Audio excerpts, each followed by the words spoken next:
Сайн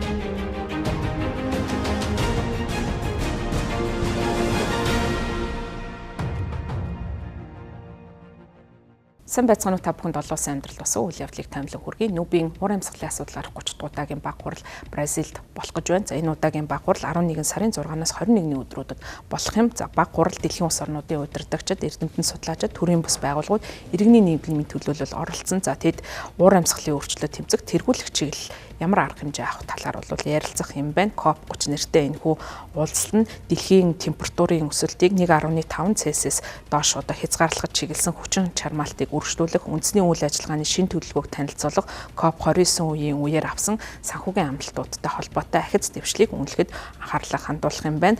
Мөби уур амьсгалын өөрчлөлийн асуулт эрхэлсэн байгууллагаас бүгд найрамд хятад ард улс болон Европын холбооны улсаас зарласан чухал зорилтуудыг 2035 оны үндэсний амлалтын албан ёсны үнэлгээнд оруулж чадаагүй гэдгээ мэдгдсэн. За учир нь бол аль аль нь албан ёсоор наривчлан төлөвлөгөөгөө эрүүлээгүй байгаа юм байна. За тийм учраас Мөби уур амьсгалын өөрчлөлийн асуудал эрхэлсэн байгууллага эдгээр мэдээллийг тайлангийнхаа хамт барагцаалсан тооцоо байдлаар оруулж байгаа юм байна. За энэ нь бол дэлхийд анх удаа дулааны ялгарлыг бууруулах чиглэлд явж байгаа одоо ахиц дэвшлиг харуулж байгаа гэсэн хангалттай хурдан биш байгааг харуулж байгаа юм байна. Нүбийн ерөнхий нарийн бичгийн дарга Антонио Гутерреш өнгөрсөн 7 хоногт улс орнуудыг удаан арга хэмжээ авч байгаа гэдгийг мэдэгдээд богино хугацаанд температурын өсөлтийг Цельсийн 1.5 хэм хүртэл хязгаарлах хүчин чармаалт бүтлгүүцэх магадaltaй гэдгийг онцолсон. За энэ зууны эцэгхэд улс орнууд температурыг дахин бууруулахын тулд авч байгаа арга хэмжээгээ хит ачааллах шаардлагатай болж байгаа. За үгүй тохиолдолд бол сүрлийн ирмэг үүр дагаврыг бол авчрах боломжтой гэж үзэгдсэн. За Нүбийн засгийн газрын хоорондын уур амьсгалын өөрчлөлийн зөвлөлт нь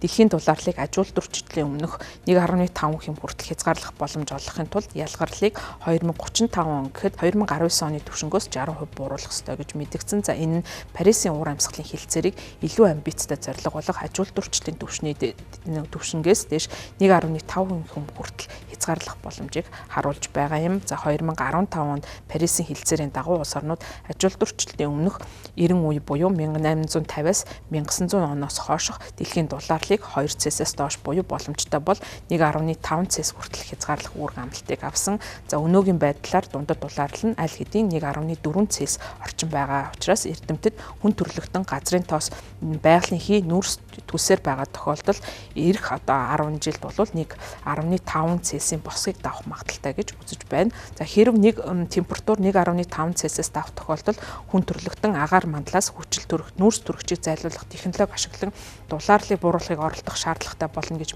мэрэгчлэнүүд үзэж байгаа. Улс орнууд 5 жил тутам үндэсний хэмжээнд тодорхойлсон хувь нэмэр гэгддэг амбицтай төлөвлөгөөгөө гаргадаг. 2035 он хүртэлх энэхүү төлөвлөгөөг энэ онд гаргах ёстой.